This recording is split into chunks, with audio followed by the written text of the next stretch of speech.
Are there different types of fillings?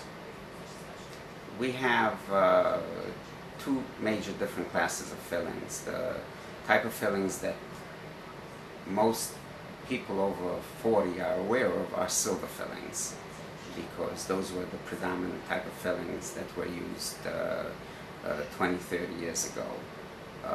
Silver fillings have mercury in it, and there's been a movement to actually outlaw them. However, the American Dental Association has been fighting towards the benefits of silver fillings, because they are useful long term and they last a lot longer than the other type of fillings that are white fillings.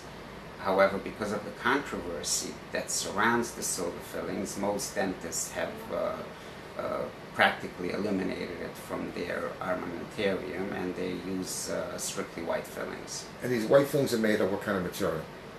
It's a composite of ground glass and plastics. And there's no heavy metal contamination in these fillings at all? We hope not, unless it's made in some foreign country.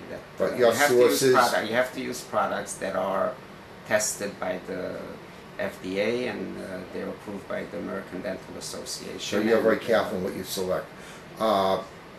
These don't last quite as long as the old type of what happens is, the reason that silver type fillings lasted longer in back teeth is because its compression strengths are stronger. You can squash down on them harder, and also because of the corrosion of silver, it sort of sealed itself at the margins, at the edges, where the composite, the white fillings, don't do that.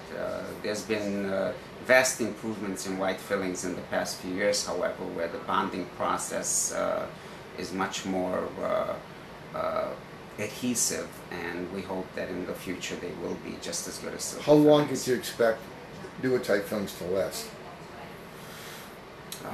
Anywhere from 3 to 10 years. So they actually eventually erode?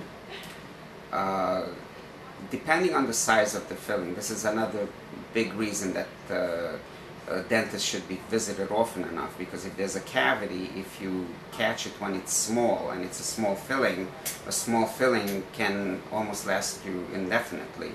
A large filling, however, because of the stresses that it has to be under when you chew down, the pounds per square inch of a heavy biter is somewhere in the 10,000 pound per square inch range, and it's a tremendous amount of force to withstand. So larger white fillings will have a certain amount of distortion that will in time break the bond, and you start getting cavities around your fillings. So it's not an ideal way, but I'm sure it'll get better with time. There's improvements all along. There's better products coming out.